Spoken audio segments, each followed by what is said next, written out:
สถานีวิทยุกระจายเสียงแห่งประเทศไทยจังหวัดลำปาง FM 97 เมกะเฮิรตซ์เสนอราย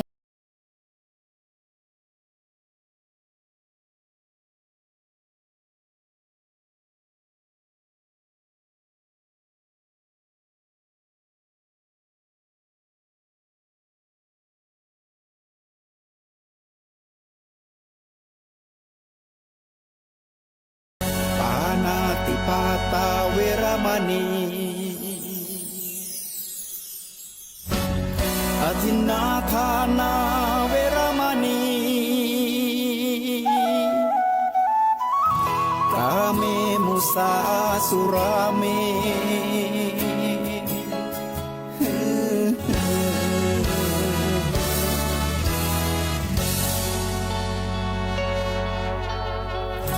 ศีลคือข้อห้ามธรรมคือข้อให้พุทธองค์ตรัสไว้ชี้ทางใจให้ภาคเพียรเบญจศีลเบญจธรรมท่องจำสมัยเราเป็นนักเรียนธรรมะไม่เคยแปลเปลี่ยนแต่เรายังจำได้มาทวงคำมันหมู่บ้านศีลห้าคือเป็นพันธะชาวพุทธทุกคนทั่วไทยสำนักพุทธขับเคลื่อนธรรมไฉแสงใกล้แจ้งแล้วฝูงวิหกร้องเจ้ยแจ้วแสวงหาซึ่งอาหารทยานไปในนภาหมู่ปักษายังขยันหมั่นหากินท่านที่รักจะซบนอนอยู่ใยเล่าตื่นแต่เช้าเพื่อขัดเกลาเป็นนิจศีลแสวงหาธรรมพระสัมมาเป็นอาจินชำระล้างซึ่งมลทินออกจากใจอายุไขในมนุษย์นี้น้อยนักอย่าช้าชักจะเกินการสุดแก้ไขเพราะบางคนอาจตายก่อนถึงวัยมรณภัยนี้ไม่รอให้ต่อรองเป็นมนุษย์สุดแสนดีมีโอกาสมีปัญญาเฉลียวฉลาดกว่าสัตว์ทั้งผองขอวิงวอนให้ท่านจงไตรตรองยึดพระธรรมมาประคองกับดวงใจเป็นอุปนิสัยเป็นปัจจัยในภายหน้าเป็นปัญญาบารมีชี้แจ่มใสเพื่อไม่หลงเพลิดเพลินเมื่อเดินไปเชิญท่านไซตื่นขึ้นรับสดับธรรมขอถวายความนอบน้อมต่อองค์พระรัตนตรัยอันมีพระพุทธเจ้าพระธรรมเจ้าและพระสังฆเจ้าอันเป็นตีปกห่มเก้าเกศาของเหล่าบรรดาพุทธศาสนิกชนคนดีทุกท่านขอถวายความเคารพมายังพระมหาเถระพระเถรานุเถระครูบาอาจารย์เจ้าขอเจริญปอนมายังพุทธศาสนิกชนคนดีมีศีลมีธรรมทุกผู้ทุกท่านเสียงที่ท่านได้ยินได้ฟังนี้ก็เป็นเสียง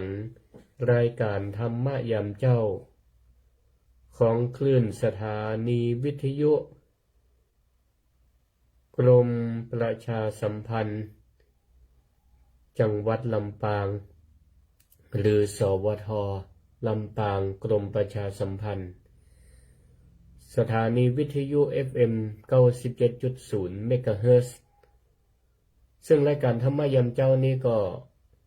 ออกทุกวันในเวลา 5:00 ถึง 6:00 น.เจ้าแต่ละเจ้านั้นก็มีครูบาอาจารย์พระนักเผยแผ่ต่างก็ได้หมุนเวียนมาออกรายการสู่สถาท่านผู้ฟังทั้งหลายเจ้าวันนี้ก็เป็นเจ้าวันเสาร์ที่ 8 เดือนมีนาคมพุทธศักราช 2568 ก็เป็นคิวของอาตมาภาพพระครูสิริธรรมบัณฑิต เจ้าวาดวัดมิ่งเมืองมูลตำบลพี่ชัยอำเภอเมืองจังหวัดลำปางอาจารย์ประจำมหาวิทยาลัยมหาจุฬาลงกรณราชวิทยาลัยวิทยาลัยสงฆ์นครลำปางก็วันนี้ได้มาพบมาปะก็ตรวจเอาธรรมะมาฝากเพื่อให้ท่านผู้ฟังตั้งหลายที่อยู่ตั้งบ้านตั้งจองเปิดวิทยุหมุนคลื่นมาฟังรายการธรรมะยามเจ้าพ่องก็ยังนอนฟังอยู่หรือพ่องก็ตื่นขึ้นมาทำการทำงานหุงหาอาหารฟังธรรมะไปตัวก็ได้ทั้งสติได้ทั้งปัญญาได้ทั้งการได้ทั้งงานที่ทำไปโดยพร้อมกันก็ขอให้เป็นเจ้าที่มีความสุขความเบิกบานใจวันนี้จะไปทางใดจะทำการอันใดก็ขอให้ประสบความสำเร็จไปทางใดจะทำอันใดก็ขอให้มีบริวารญาติมิตรได้เพื่อการสนับสนุนช่วยเหลือเกื้อกูลในการทำงานของเฮาก็ขอให้การงานนั้นทำด้วยความเรียบร้อยทุกสิ่งทุกอย่างการงานที่สำเร็จได้ก็อาศัยความสมัครสมานสามัคคีของคนในกลุ่มในคณะของคนในกลุ่มในคณะเป็นต้นว่าในครอบครัวปีหู้สองน้องหู้หนึ่งช่วยกันทำการทำงานก็งานนั้นก็สำเร็จในชุมชนสังคมในองค์กรของการทำงานก็เหมือนกันทำอันใดแล้วทุกคนก็ต่างมีหน้าที่รู้หน้าที่และก็ทำตามหน้าที่มีความรับผิดชอบต่อหน้าที่ในสิ่งที่ตนทำงานในสิ่งที่ถนัดงานนั้นก็จะออกมาด้วยความเรียบร้อยความประณีตก็บ่มีสิ่งใดที่จะต้องน่ากังวลใจบ่มีสิ่งใดที่เป็นความขัดตกบกพร่องอย่างนี้ก็ทำให้เราท่านทั้งหลายอาศัยความสมัครสมานสามัคคีในหมู่คณะมาช่วยกันบ่ชิงดีชิงเด่นกันการทำงานที่ดีนั่นเป็นว่าแบ่งเปลี่ยนจากขอไข่มันเป็นบอมไม้คือคำใดคือคำว่าเปลี่ยนจากคำว่าแข่งขันเปลี่ยนจากคำว่าแข่งขันเป็นแบ่งปันเปลี่ยนขอไข่จากแข่งขันเป็นบอมไม้คือแบ่งปันการทำงานเป็นทีมการทำงานด้วยกันด้วยความสมัครสมานสามัคคีบ้านใดเมืองใดองค์กรใดบริษัทใดหน่วยงานใดชุมชนใดถ้าบ่เปลี่ยนขอไข่เป็นบ่ไม่ไม้มันก็จะมีแต่การแข่งขันมีแต่การแข่งขันและก็นำมาซึ่งความแตกแยกความแตกสามัคคีบ่มีความเจริญแต่ถ้าว่าที่ใดเปลี่ยนจากขอไข่เป็นบ่ใบไม้เป็นแบ่งปันที่นั่นก็จะมีความสุขมีความสุขทุกคนก็จะมีที่ทางเป็นของตนเองแม้ว่าจะเป็นคนตัวน้อย ในชุมชนในสังคมแต่ก็ถือว่าเป็นพลังขับเคลื่อนเป็นกลไกอันหนึ่งในการช่วยทำให้การงานนั้นสำเร็จลงได้ก็ถือว่าเป็นฟันเฟืองที่สำคัญเฮาบ่ได้มาบั่นทอนความสามารถของใครคนใดคนหนึ่งก็ถือว่าทุกคนนั้นมีส่วนสำคัญยิ่งในการทำงานเหมือนกับเครื่องจักรเครื่องยนต์ทั้งหลายที่สามารถจะขับเคลื่อนได้รถเราจะขับไปได้ก็ต้องอาศัยอะไรทุกชิ้นที่ประกอบกันขึ้นตั้งแต่น็อตตัวน้อยๆก็ถือว่าเป็นน็อตที่มีความสำคัญในการช่วยให้รถนั้นสามารถขับเคลื่อนไปได้ถ้าขาดไปตัวใดตัวหนึ่งก็ทำให้รถนั้นบ่สามารถจะหมุนขับไปได้อย่างนี้อันนี้ก็เช่นกับคนเฮาทั้งหลายก็เหมือนกันบ่ว่าจะเป็นตัวเล็กตัวน้อยคนดีมีจนเจ้านายลูกน้องถ้าอยู่ด้วยกันได้เพราะอาศัยความสมัครสมานสามัคคีก็มีความสุขมีความเจริญรุ่งเรืองได้มีความสุขมีความเจริญรุ่งเรืองได้ความเจริญเติบโตของทุกสิ่งทุกอย่างบ่ว่าจะเป็นตัวเฮาองค์กรชุมชนสังคมครอบครัวเฮาก็เริ่มจากของน้อยๆก่อนแล้วก็ก้อยๆขยายเจริญเติบโตขึ้นเฮาก็ลองสังเกตชุมชนสังคมหมู่บ้านเฮาก็ดีครอบครัวเฮาก็ดีองค์กรของเฮาก็ดีบริษัทของเฮาก็ดีก็เริ่มต้นจากสิ่งน้อยๆก่อนแล้วก็ก้อยรวมพลังขยับขยายพัฒนามีการปรับปรุงเปลี่ยนแปลงไปตามสมัยก็จะทำให้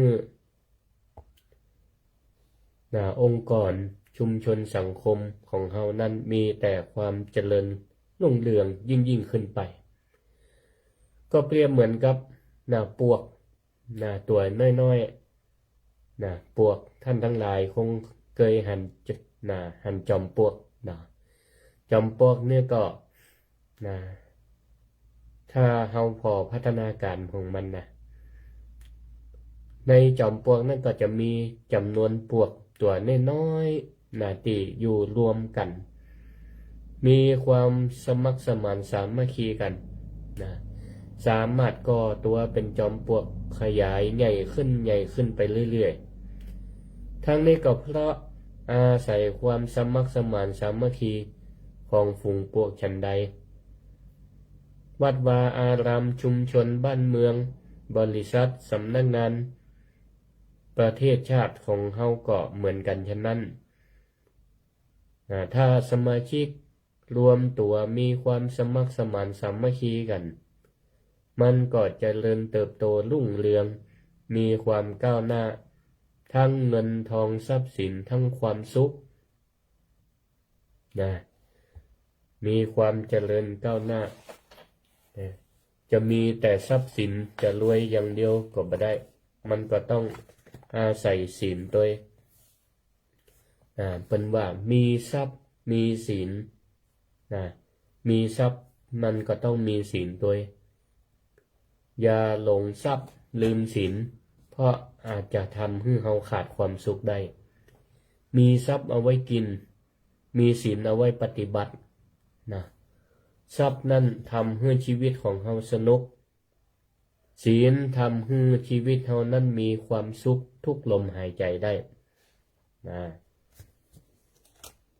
เป็นว่าถ้าอยากรวยก็ต้องมีศีลธรรมมันขยันหาและก็ขยันให้ขยันหาแต่บ่ขยันให้ขยันหามาแต่บ่ฮื้อก็เป็นคนขี้จิ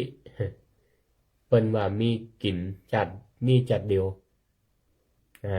คนขยันหาแต่ไม่ขยันให้นะมีกินจัดนี่จัดเดียวส่วนคนขยันขยันใ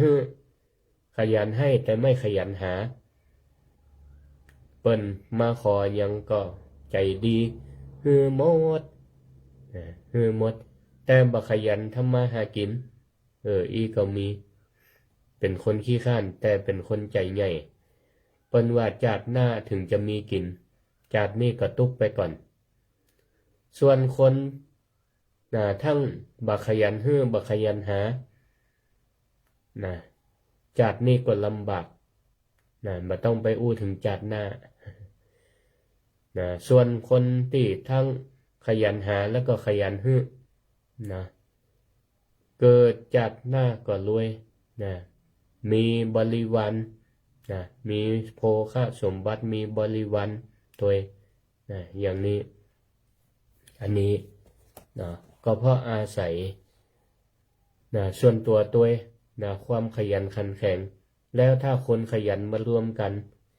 ก็จะทำให้เกิดความสมัครสมานสามัคคีเหมือนกับพวกตัวน้อยๆที่ได้มารวมตัวกันขยันสร้างหังสร้างจอมปลวกให้ใหญ่ขึ้นพระพุทธเจ้าทรงส่งเสริมให้คนเฮาสมัครสมานสามัคคีเหมือนกับจอมปลวกเหมือนกับตัวปลวกที่เปิ้นได้ตัดไว้ในวัมมิกสูตรตัดไว้ในวัมมิกสูตรวัมมิกะแปลว่าอย่างวัมมิกะแปลว่าจอมปลวกซึ่งพระพุทธเจ้าเปิ้นเปรียบร่างกายของคนเฮาก็เหมือนกับจอมปลวกเปรียบเหมือนกับจอมปลวกมีความเชื่อมสัมพันธ์กันจะใดร่างกายเฮาก็มีความเชื่อมพันสัมพันธ์กันจะอันร่างกายนั้นของเฮานั้นศรัทธาญาติโยมทั้งหลายก็คงทราบกันดีมันก็ประกอบไปด้วยรูปกับนามประกอบไปด้วยรูปกับนามรูปนั้นก็ประกอบด้วยรูปอันใหญ่4อย่างด้วยกันเปิ้นห้องว่ามหาภูตรูป4หมายถึงธาตุทั้ง4นั่นเองธาตุดินธาตุน้ำธาตุลมธาตุไฟ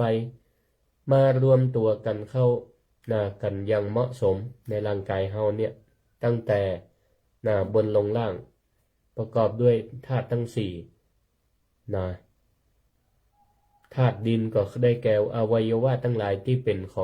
องแข็งเฮาสัมผัสจับต้องได้ธาตุน้ำก็หมายถึงของเหลวในร่างกายน้ำดีน้ำเสียน้ำเลือดน้ำหนองในร่างกายธาตุลมก็มีลมเบื้องบนเบื้องต่ำลมเข้าลมออกลมดีลมเสียในร่างกายไฟก็คือความอุ่นอุณหภูมิในร่างกายความร้อนในร่างกายมารวมกันแล้วมันก็เกิดเป็นร่างกายเฮาเพื่อร่างกายเฮานั้นมีตัวนามก็คือมีเวทนาความรู้สึกนึกคิดมีสัญญาความจำได้หมายรู้มีสังขารการปรุงแต่งฮู้ธรรมะแต่ละสิ่งแต่ละอย่างรอบตัวเฮานั้นได้และก็รู้การกระทบการรับรู้การกระทบระหว่างภายนอกกับภายในตาหันรูปหูได้ยินเสียงจมูกได้กลิ่นลิ้นได้รสกายได้สัมผัสอันนี้แหละ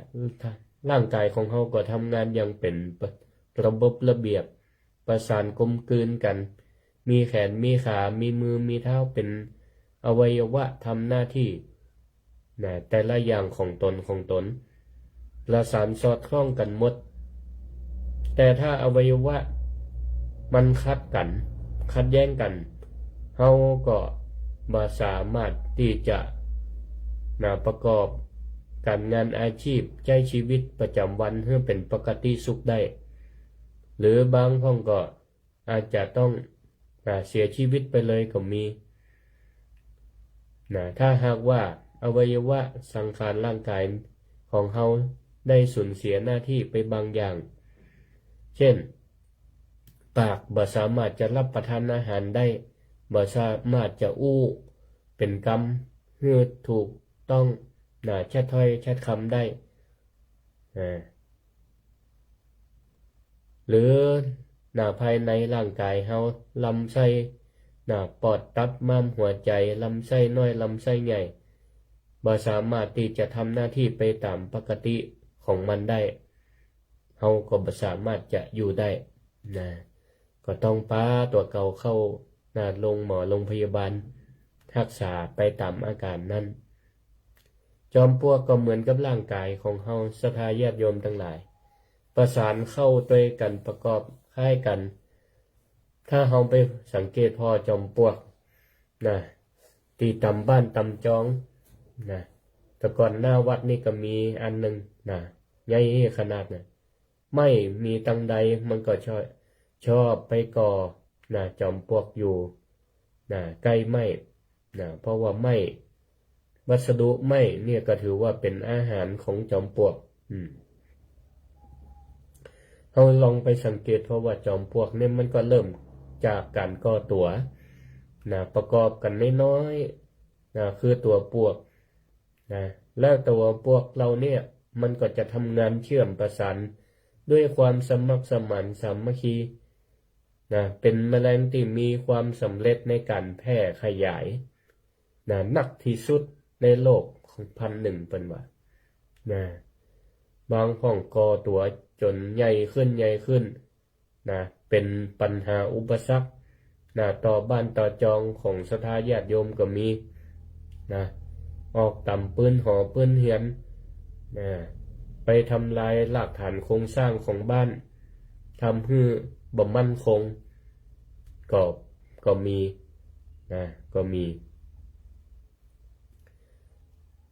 เพราะว่าจอมปลวกนี่มันก็อยู่กินตามธรรมชาติไม่เป็นอาหารของปลวกมันก็ต้องไปซ้อกินยิ่งอยู่ในป่า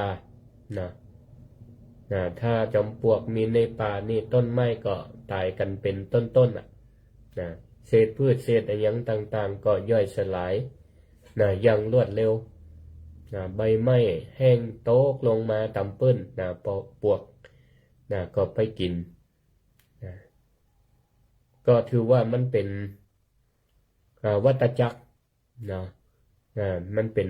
วงเวียนชีวิตของสิ่งมีชีวิตทั้งหลายก็ทำให้ข้อดีของมันก็มีย่อยซอกกินตามต้นไม้ใบไม้ก็ทำให้เกิดการหมุนเวียนของธรรมชาติถ้าเราทำลายปลวกในป่ามันก็เป็นการทำลายระบบนิเวศวิทยาเหมือนกันก็จะยะให้ระบบนิเวศมันเสื่อมลงแย่ลงก็ยะให้โลกนี้มีการสูญเสียระบบย่อยสลายการสร้างปุ๋ยในป่าไประบบหนึ่งเหมือนกันจะไปว่าปลวกนี่บ่มีประโยชน์มันก็มีอยู่เหมือนกันหลังๆมานี้บัจเจกับปลวกทำลายต้นไม้ในป่าคนเฮานี่ก็บางกลุ่มบางคนก็ไปแย่งหน้าที่ของปลวกก็มีไปแย่งหน้าที่ของปลวกก็ไปตัดไม่ทำลายป่าพ้องก็มีความหันแก่ตัวหันแก่เงินแก่ทองตัดสมัยก่อนนี่เปิ้นตัดเอามาหมอกพอแป่งบ้านแป่งจองให้ตัวเก่าได้หมอกอาศัยอยู่พ้องก็บ่มีความพอดีขี้โลภตัดมาลักลอบขายเอาเงินเอาทองก็ไปซื้อจ่ายหาความสุขส่วนตัวก็ทำให้ชุมชนสังคมก็เดือดร้อนยังปัญหาประเดียวเนี่ยค่า PM หมอกควันมันก็สูงขึ้นเพราะอย่างก็เพราะมนุษย์เฮาเหมือนกันมีส่วน ในการที่ทำให้ระบบนิเวศวิทยามันเปลี่ยนภาวะเรือนกระจกของตัดไม้ทำลายป่าบ่มีเก้าไม้บ่มีเก้าไม้เก้าตอกคอยที่ดูดเอาฝุ่นกรองฝุ่น PM เป็นว่าถ้าบ้านเมืองใดมีเก้าไม้นักๆมันก็จะคอยกรองค่าฝุ่น PM เอาไว้บ้านใดเมืองใดมีเก้าไม้ฝนมันก็ตกเพราะมันคอยเก็บความชื้นดูดซับความชื้นเอาไว้ในดินมันระเหยขึ้นไปบนอากาศเกาะกลุ่มลุมลาเป็นก้อนเมฆหนาเข้าก็เป็นฝนก็ตกลงมาอย่างที่มันเป็นฝุ่นเป็นของเสียในอากาศมันล่องลอยอยู่ในอากาศโดนฝนก็ถูกชะล่างลงมาก็ทำให้ค่าอุณหภูมิในหมอกควันในอย่างต่างๆมันก็ลดลงเมื่อเดียวนี้ท่านทั้งหลายก็อาจจะมีแอปพลิเคชันอยู่ในมือถือวันนี้จะออกบ้านออกจองเปิดโทรศัพท์มือถือพอเฮียก่อนค่า PM มันเขียวแล้วยังเขียวนี่ค่าความเขียวนี่เป็นว่าต้องบ่เกิน25อีกถ้า50นี่เริ่มเหลืองแล้วค่า PM ต้องบ่เกิน25ถ้า50นี่เหลืองละถ้าเกิน100นี่สีแดงละพ่องก็คอยระมัดระวังพอเอาไว้อันนี้แหละศรัทธาญาติโยมทั้งหลายเฮาบ่สามารถจะปฏิเสธได้ว่ามนุษย์คนเฮานี่ก็ถือว่ามีส่วนในการที่ทำให้ระบบนิเวศวิทยานั้นมันเกิดความเปลี่ยนแปลงมีความเปลี่ยนแปลงบางเทื่อเฮาก็ต้องมานึกถึงความสมัครสมานสามัคคีเอาประโยชน์ของส่วนรวมเป็นที่ตั้งประโยชน์ส่วนตัวเป็นอันดับที่2ถ้าบ่อย่างอันแล้วนี่ก็กลายเป็นว่าเฮานี่จะเป็นส่วนหนึ่งในการทำลายสังคมแทนที่เฮานี่จะเป็นส่วนหนึ่งในการพัฒนาสังคมก็เหมือนกับพวกที่ได้ยกตัวอย่างว่าพวกแต่ละตัวนั่นมันหู้หน้าที่ของตัวเก่าหู้หน้าที่ของตัวเก่าพระพุทธเจ้าเป็นเลยเปรียบความสมัครสมานสามัคคี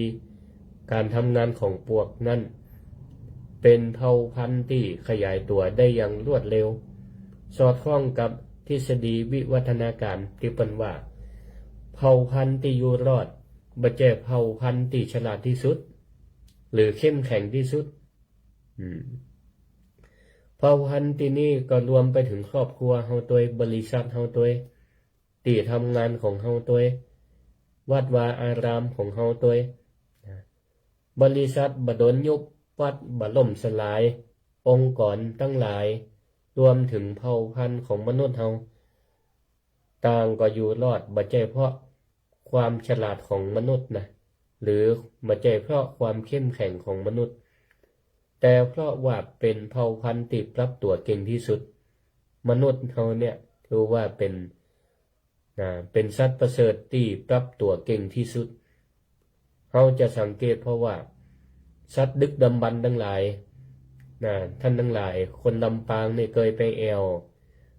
อุทยานประวัติศาสตร์สัตว์ดึกดำบรรพ์อยู่ตรงข้ามกับวิทยาลัยสงฆ์นครลำปางอำเภอเกาะคาบัดเดี๋ยวนี้เปิ้นมีพิพิธภัณฑ์ศูนย์แสดงสัตว์โบราณ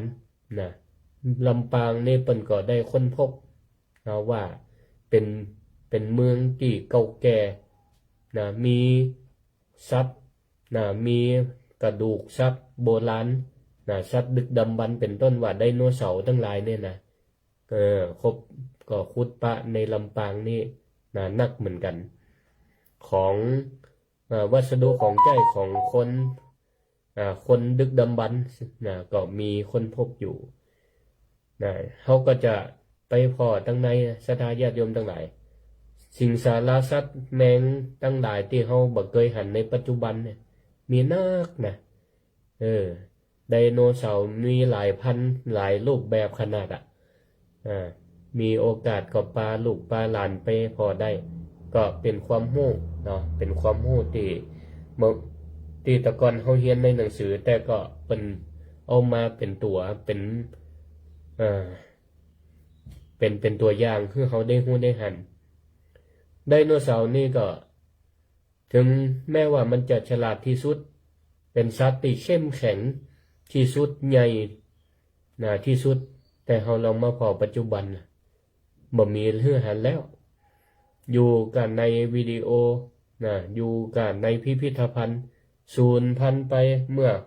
15 ล้านปีที่แล้วเนี่ยเผ่าพันธุ์ที่อยู่รอดมาได้บางทีบ่ใจเพราะมันอาศัยความฉลาดหรือความเข้มแข็งของมันแต่เพราะมันอาศัยการปรับตัวเนาะอย่างแมงยีราฟที่เฮาได้ศึกษาได้เรียนนั่นจ้ะยีราฟนี่ก็มันก็อยู่มาได้ก็เพราะมันอาศัยการปรับตัวนะต้องเสาะว่าหากินเล็มก็ไม่ก็ตอกเอาใบไม้มากินมันก็ต้องยืดคอคือมันยาวขึ้นเนี่ยอย่างนี้เป็นต้นประเทศบ้านเมืองเฮาประเทศไทยเฮานี่ศรัทธาญาติโยมทั้งหลายรายรอบขอบบ้านเฮาเมืองเฮาเนี่ยประเภทเพื่อนบ้านทั้งหลายเฮาลองไปศึกษาประวัติศาสตร์ของเปิ้นตกเป็นเมืองขึ้นของประเทศตะวันตกมาเกือบจะทุกประเทศยกเว้นประเทศไทยเฮานี่ผ่านสงครามโลกครั้งที่1ครั้งที่2แม้แต่ในอดีตสมัยเก่าก่อนถามว่าแตะก่อนเคยก็เคยแต่สุดท้ายที่สุดประเทศไทยเฮาก็เป็นประเทศที่เป็นเอกราชบัดโตกเป็นเมืองขึ้นของประเทศมหาอำนาจตั้งยุโรปสงครามโลกครั้งที่1ที่2ผ่านมาได้ประเทศไทยนี่มีการปรับตัวที่ดีมีการปรับตัวที่ดีบ่ใช่เพราะเมืองไทยเฮาเป็นประเทศที่ฉลาดที่สุดหรือเข้มแข็งที่สุดแต่เฮาเป็นประเทศที่ปรับตัวได้ดีปรับตัวได้เก่งแต่ละยุคแต่ละสมัยเฮาก็อาศัยบุรพามหากษัตริย์ที่พระองค์มีพระปรีชาสามารถปกครองพระสงฆ์นิกรทั้งหลายปรับบ้านเมืองปรับคนคือเข้ากับยุคสมัยมีการนำเครื่องมืออย่างต่างๆที่สามารถทุนแรงมาปรับใช้กับบ้านเมืองเฮาให้เกิดความเจริญก้าวหน้าได้ก็เหมือนกับปวกที่ปรับตัวเก่งที่สุดท่านทั้งหลายจอมปลวกหนึ่งจอมหนึ่งเฮาไปพอทางในนี่เปิ่นได้ไปค้นนักระบบนิเวศวิทยาเปิ่นก็ไปพอไปละวิจัยพอไปแล้วว่าปวกจอมปลวกหนึ่งอันเนี่ยจะมีองค์ประกอบอยู่4อย่างเหมือนธาตุทั้ง4ในร่างกายคนเนี่ยคล้ายกันจอมปลวกนี่ก็มีตัวปลวกนี่ศรัทธาญาติโยมทั้งหลายเป็นว่ามันมีอยู่ปลวกอยู่4ประเภทในจอมปลวกหนึ่งปลวกประเภทที่1ได้แก่ปลวกที่เป็นหัวหน้าเป็นหัวหน้าเปิ้นห้องว่าราชินีกับราชาในจอมปลวก1จอมเนี่ยจะมีราชินีและราชาปลวกอยู่1กู่มี1กู่เท่านั้นในจอมปลวกราชินีปลวกนี่ก็มีหน้าที่วางไข่มีหน้าที่วางไข่อย่างเดียวส่วนราชาปลวกนี่ก็มีหน้าที่ผสมพันธุ์กับราชินีปลวกก็แบ่งหน้าที่กันอย่างชัดเจนราชินีปลวกนี่ก็มีหน้าที่วางไข่แต่ละข้างนี่วางไข่ก็เป็นจำนวนนักมีจำนวนนักจอมปลวกขนาดน้อยมันก็เริ่มสร้างจากขนาดน้อย ถ้าหมอกสูงตาคืบก็อาจจะมีสมาชิกสัก1,000 ตัวก็เห็นนะถ้าใหญ่ขึ้นสูงขึ้นก็อาจจะมีสมาชิกเป็นหมื่นเป็นแสนเป็นล้านตัวแต่จอมปลวกจะใหญ่ขนาดไหนก็มีราชินีกับราชาปลวกเพียงแค่1 กู่เท่านั้นจะบ่มีราชาคู่แข่งถ้ามีคู่แข่งเปิ้นก็ต้องไปสร้างจอมปลวกตีใหม่เวลาปลวกสร้างหังครั้งแรกนั่นก็จะเริ่มก็ร่างสร้างแปลงเป็นหังน้อยๆแล้วขยายจอมปลวกให้ใหญ่ขึ้นใหญ่ขึ้นเพราะฉะนั้นท่านจึงฮื้อสะสมทรัพย์สินเงินทองเหมือนปลวกสร้างจอมปลวกเอาไว้ส่วนปลวกประเภทที่2นั้นได้แก่ปลวกกรรมกรเมื่อราชาราชินีปลวกกู่หนึ่งสร้างลังสร้างหังขึ้นมาแล้วก็วางไข่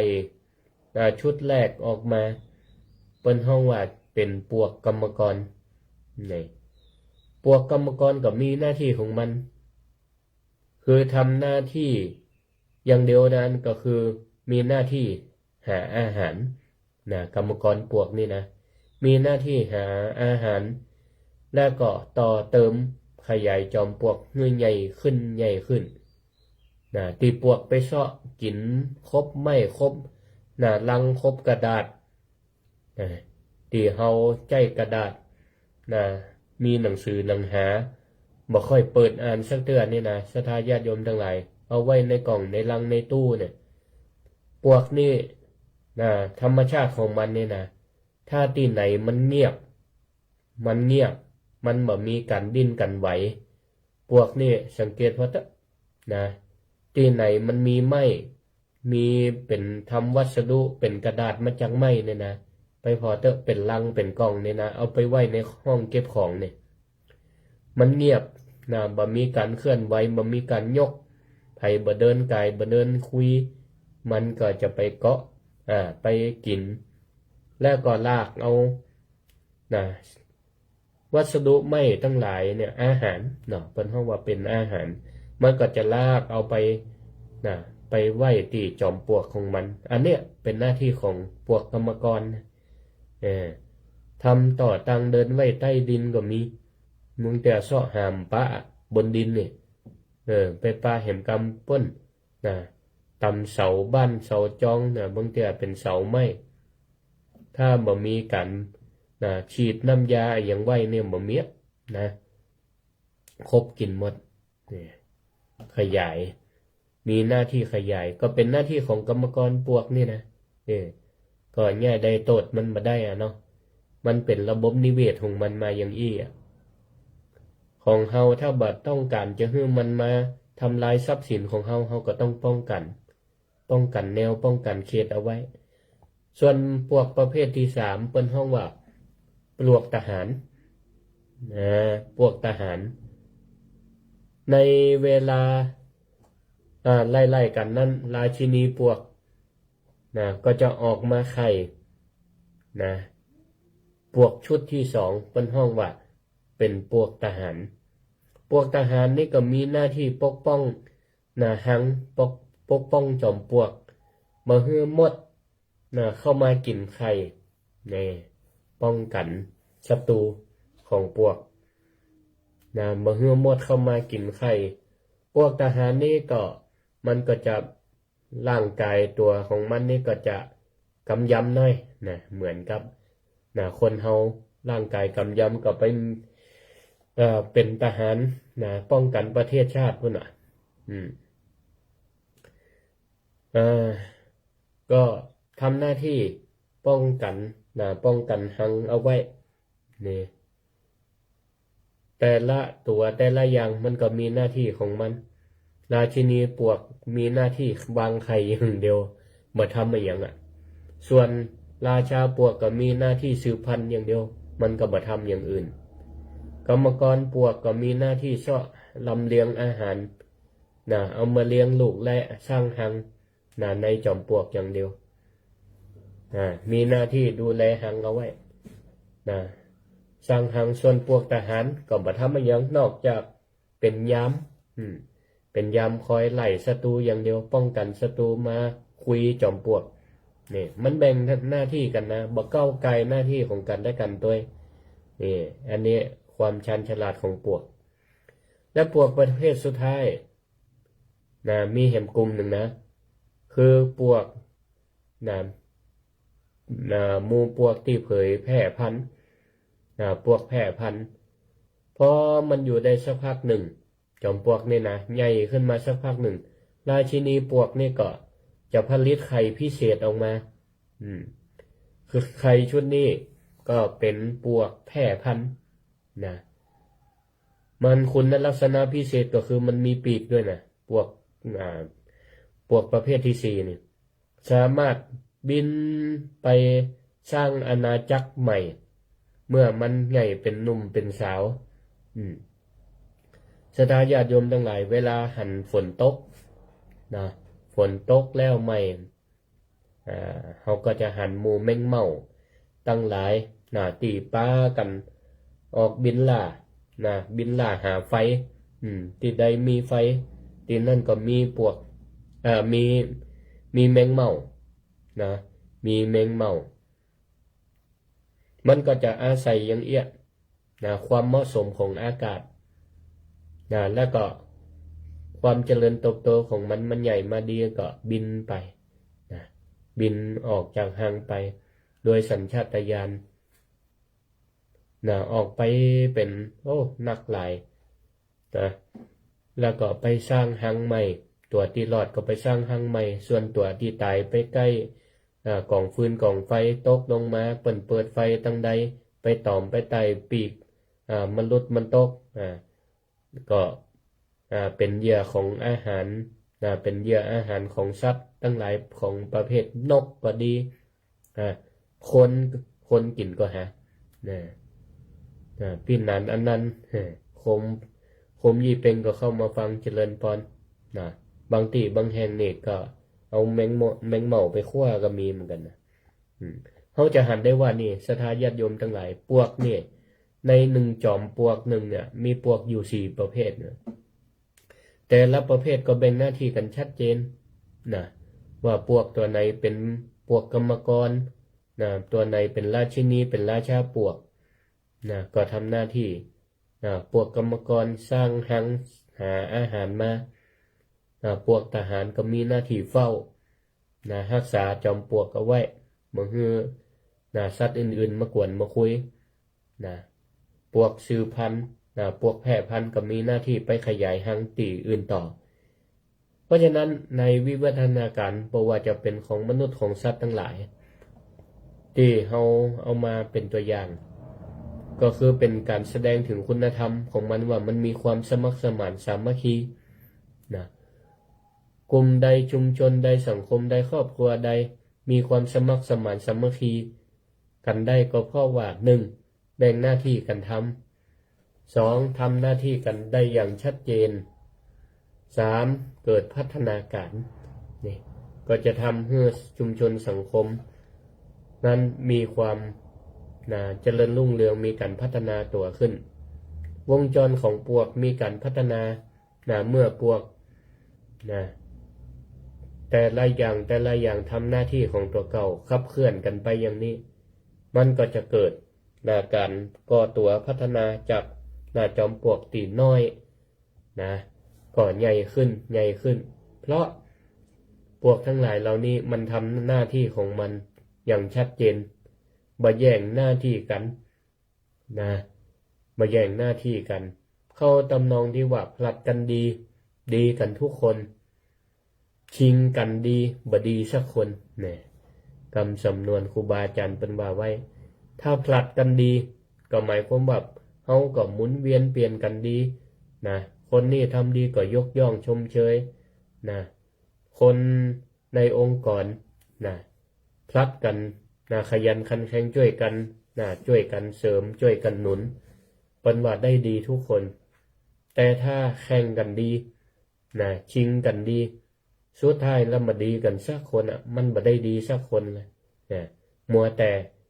ชิงดีชิงเด่นกัน จอมปลวกก็เหมือนกัน ถ้ามันช่วยกันพัดกันดีจอมปลวกนี่ก็ดีใหญ่ขึ้นแต่ถ้ามันแย่งชิงกันดีจอมปลวกนั่นก็อยู่บ่ได้นะ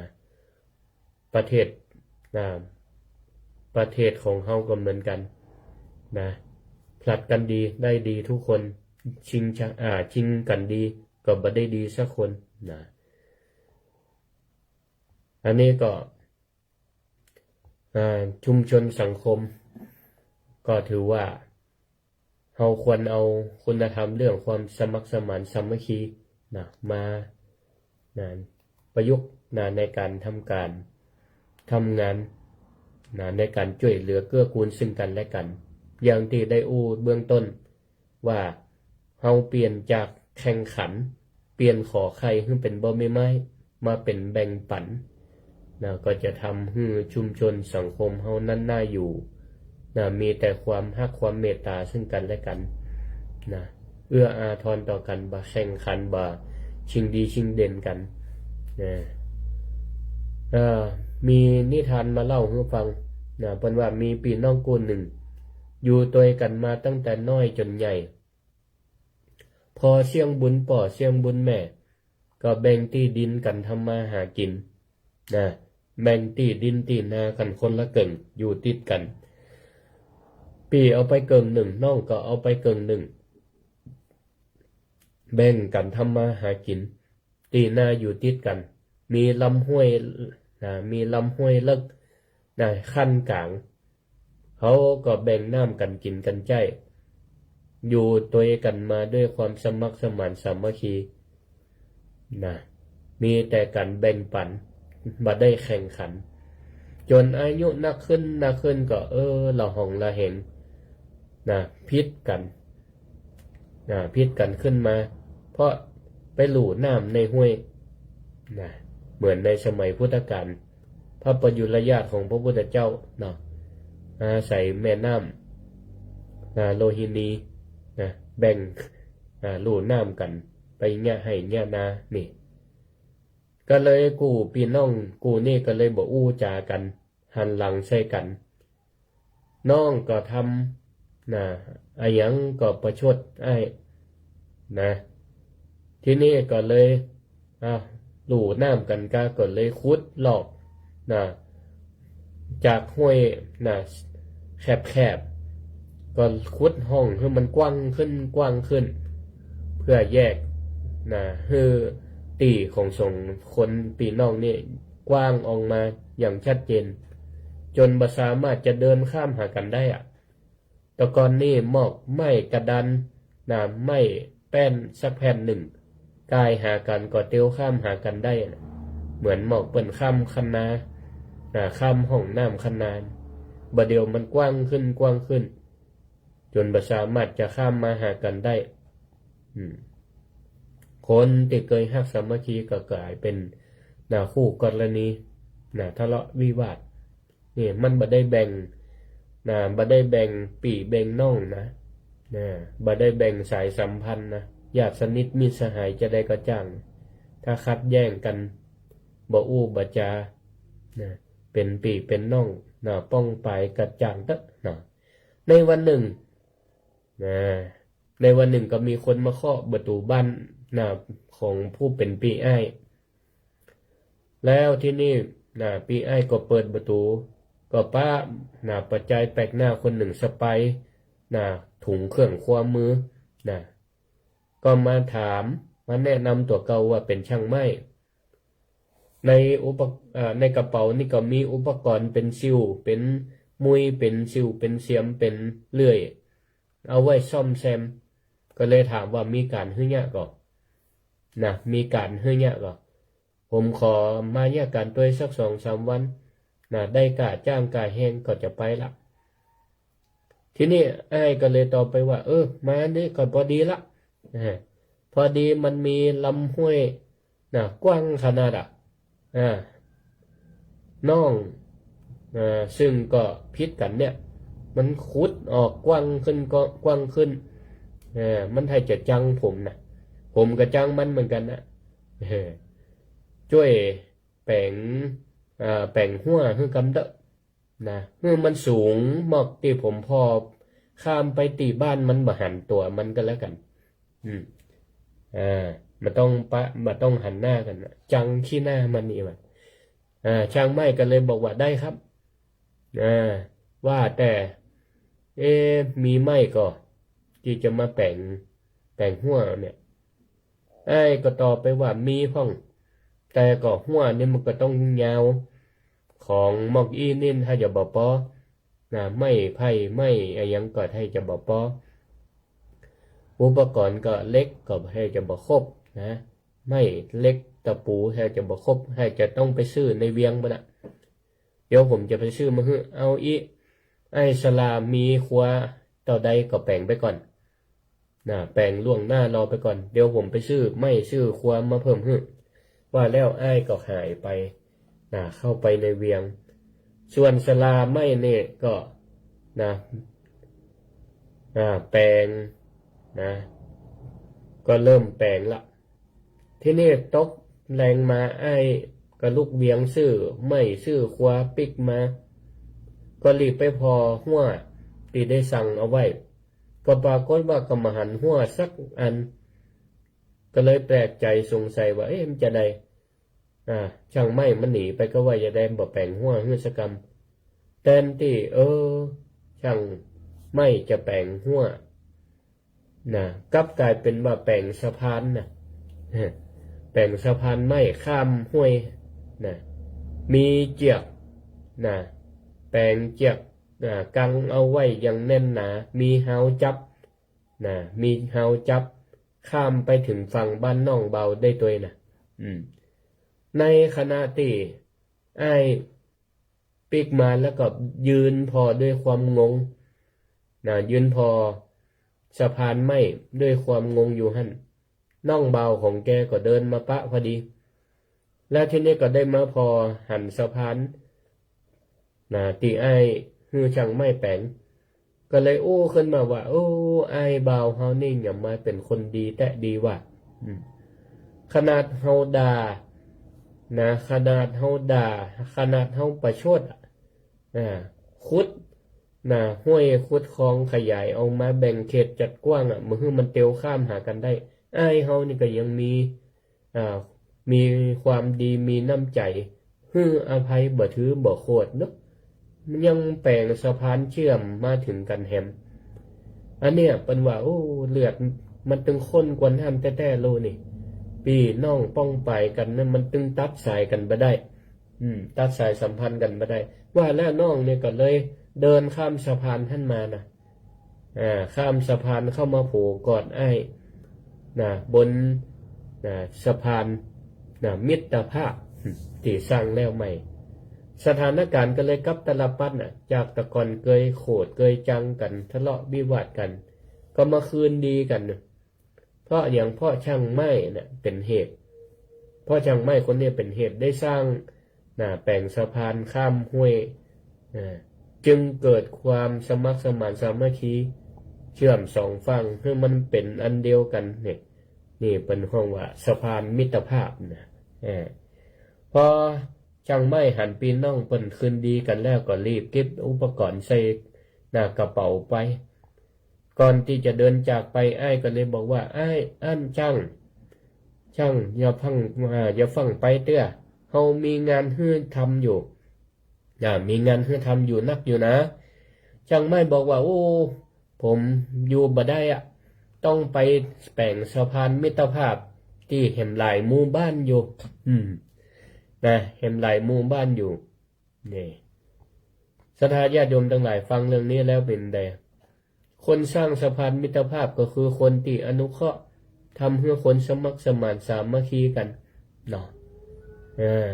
สมัครสมานสามัคคีกันเป็นว่าการอนุเคราะห์เพื่อคนสมัครสมานสามัคคีกันเนี่ยนำความสุขมาให้เพราะฉะนั้นเนี่ยศรัทธาญาติโยมทั้งหลายหันบ้านไผบ้านใดหรือว่าในครอบครัวเฮาเนี่ยในเฮาในฐานะเป็นป่อเป็นแม่ก็เป็นคนกลางลูกเต้าพิษกันกาทะเลาะเบาแว่งกันกาเฮาก็ต้องทำหน้าที่เป็นคนกลางสร้างสะพานมิตรภาพเพื่อกับลูกกับหลานหันสามีภรรยาเปิ่นทะเลาะเบาแว่งกันเฮาเป็นเพื่อนบ้าน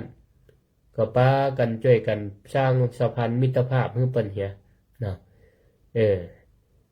นะบัดดีไปสุมไฟให้เปิ้นนะอย่างนี้เนี่ยที่ใดถ้ามีความสมัครสมานสามัคคีช่วยเหลือเกื้อกูลกันมีความถนัดอันใดทำหน้าที่ของเฮาเอาหน้าที่ของเฮาเนี่ยไปเสริมกำลังเพื่อชุมชนสังคมมีความเข้มแข็งมีพัฒนาการก็สามารถอยู่ได้เมือนได้นานเพราะพุทธศาสนาเฮาก็เช่นกันก็ต้องอาศัยพุทธบริษัทสี่เหมือนกับจอมปลวกที่มีปลวกอยู่สี่ประเภทนั่นแหละมีหน้าที่รู้หน้าที่ทำตามหน้าที่ไม่ก้าวไก่หน้าที่มีความรับผิดชอบต่อหน้าที่ก็จะทำให้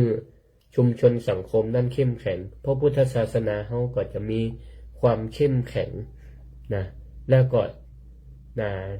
อยู่ได้จนถึง5,000 ปีตามที่เปิ้นได้พยากรณ์เอาไว้เนาะวันนี้ก็ได้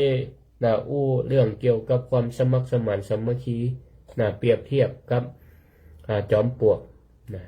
ก็หันว่าใกล้เวลามาก็ใกล้จะหมดเวลาใต้นี้ก็เปิดโอกาสให้ศรัทธาญาติโยมทั้งหลายไปจะโทรเข้ามาติชมรายการแนะนำรายการธรรมะยามเจ้าโดยพระครูสิริธรรมบัณฑิตก็โทรเข้ามาได้064-949-5999เจริญพรไอ้สาจังอาตาแม่ทาบันฟ้อนได้กะติไอ้หยังเจ็บใจเจ้าอาจารย์สาธุฟังตั้งแต่ต้นเจ้าดีละแม่แม่ไอ้ไปเตะอยู่ในงานขาวดำจะได้พูดกันสาธุบันฟ้อนนี่ก็เคยไปเตะอยู่มีโอกาสกับป้ากันแฮมสาธุขอบคุณที่โทรมาแม่ของอาจารย์อายุมั่นกว่ายืนเด้อสาธุขอบคุณนักเจริญพรสาธุเจริญพรก็ขออนุโมทนาขอบคุณกับศรัทธาที่ได้ติดตามรับฟังรายการธรรมะยามเจ้าโดยพระครูสิริธรรมบัณฑิตตั้งขึ้นสถานีวิทยุกระจายเสียงแห่งประเทศไทยหรือสวทลำปางกรมประชาสัมพันธ์ FM 97.0 เมกะเฮิรตซ์ก็ขอบคุณเจ้าหน้าที่ที่เป็นประจำอยู่สถานีที่คอยลิงก์สัญญาณส่วนตัวก็ไม่ได้ไปออกที่สถานีหรอกออกที่วัดเนี่ยเพียงแต่ส่งขึ้นออกทาง Facebook เพิ่นก็เกาะสัญญาณไปออกรายการสถานีให้ศรัทธาได้ฟังก็หวังอย่างยิ่งว่าเป็นประโยชน์ต่อศรัทธาท่านผู้ฟังทั้งหลายเอาก็ยังมีเวลาใครจะโทรมาแนะนำรายการ064-949-5999ก็ขอเจริญพรก็มาพบมาปะกันในวันเสาร์หน้าปุ้นแห่มกรรมวันเสาร์หน้าส่วนรายการธรรมะยามเจ้านี่เปิ้นก่อนยังออกทุกวันเวลา 5:00 ถึง 6:00 นก็มีครูบาอาจารย์หลายตนหลายองค์ที่เปิ้นได้หมุนเวียนสับเปลี่ยนกันมาออกก็ในโอกาสที่รอสายนี่ก็โอกาสประชาสัมพันธ์วิทยาลัยสงฆ์นครลำปางซึ่งอยู่ในการกำกับของมหาวิทยาลัยมหาจุฬาลงกรณราชวิทยาลัยซึ่งเป็นมหาวิทยาลัยคณะสงฆ์ที่เปิดโอกาสให้พระภิกษุสามเณรและก็ศรัทธาญาติโยมบุคคลทั่วไปที่จบวุฒิม.6 หรือเทียบเท่าอนุปริญญาก็ได้หรือจบปริญญาตรีมาเรียนแหมใบก็ได้หรือจบเป็นปริญญาตรีมาต่อปริญญาโทก็ได้ได้ที่วิทยาลัยสงฆ์นครลำปางตอนนี้ก็เป็นช่วงที่เราเปิดรับสมัครผู้เข้าทำการศึกษาในปีการศึกษา 2568รับสมัครได้ตั้งแต่วันนี้เป็นต้นไปจนถึงเดือนพฤษภาคมลูกหลานท่านใดมีวุฒิม.6 หรือเทียบเท่าวุฒิปวสก็รับจะเป็นพระภิกษุสามเณรก็ได้เป็นคนบ้านก็ได้คนบ้านก็ ฮียนภาควันเสาร์วันอาทิตย์ก็มีนะมาเฮียนวันปกตินะโดยพระสงฆ์องค์เน้นก็ได้นะซึ่งเป็นมหาวิทยาลัยทางพระพุทธศาสนาแต่เปิ่นสอนในหลักสูตรวิชาที่เป็นหลักสูตรบูรณาการกับศาสตร์สมัยใหม่นะก็ทั้งปตรีปโทนะเปิดหลักสูตรสาขาวิชาพระพุทธศาสนานะให้มาปะพ่อครูสิริธรรมบัณฑิตก็มาเรียนด้วยกันเนอะซึ่งก็เป็นอาจารย์หลักสูตรพุทธศาสตร์มหาบัณฑิตนะปโทนะใครจบปตรีทุกสาขาก็มาเรียนได้หรือมีหลักสูตรแถมหลักสูตรก็คือรัฐศาสตร์นะการปกครองนะใครเป็นนักปกครองที่มีคุณธรรมนะก็มาเรียนด้วยกันได้เนอะเจริญพรไอ้สาเจ้าอาจารย์เจ้าแม่อย่างก็แม่บุญสายเดินคำจากหลวงเป่าก็ขาเจ้าแม่บุญสายสาธุสาธุหม่วนอกหม่วนใจด้วยเอาเนาะขอบคุณนะมีกติเลยหม่วนใจตัวเนื้อเจ้าไอ้สาเจ้าอนุโมทนาขอบคุณแม่บุญสายเจริญพรอยู่ดีมีสุขเอาละก็ขอบคุณทุกท่านนะที่ติดตามรับชมรับฟังรายการธรรมยามเจ้าตั้งขึ้นสถานีวิทยุกรมประชาสัมพันธ์นะของนะจังหวัดลำปางเนาะแล้วก็ติดตามทาง Facebook ไลฟ์ของสวทลำปางก็ดี Facebook ไลฟ์ของผมหรืออาตมาภาพพระครูสิริธรรมบัณฑิตนะตั้งแต่ต้นจนจบก็ดี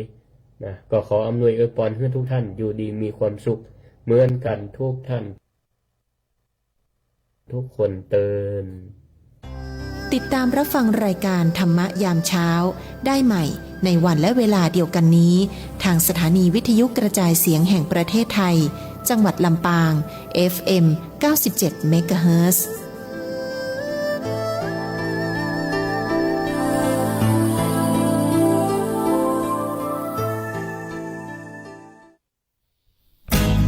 ปานาติปาตาเวรมณีอธินาทานาเวรมณีวิทยุแห่งประเทศไทยให้ความรู้คู่ความสุข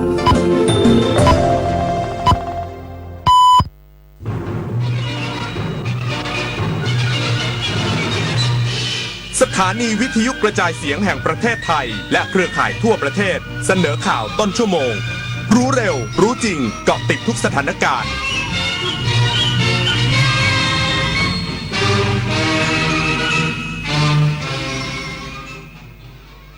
รับฟังข่าวต้นชั่วโมง 6 นาฬิกากับยุทธพรบานเย็นครับกรมพัฒนาฝีมือแรงงานร่วมลงนามกับวิทยาลัย South East บางกอกพัฒนาฝีมือแรงงานด้านโลจิสติกส์อีกสักครู่กลับมาติดตามรายละเอียดครับปีแห่งมหามงคลขอเชิญชวนคนไทยทั้งประเทศทำความดีบริจาคโลหิตในโครงการ70พรรษา70ล้านซีซีเฉลิมพระเกียรติสมเด็จพระกนิษฐาธิราชเจ้ากรมสมเด็จพระเทพรัตนราชสุดาสยามบรมราชกุมารีตลอดปี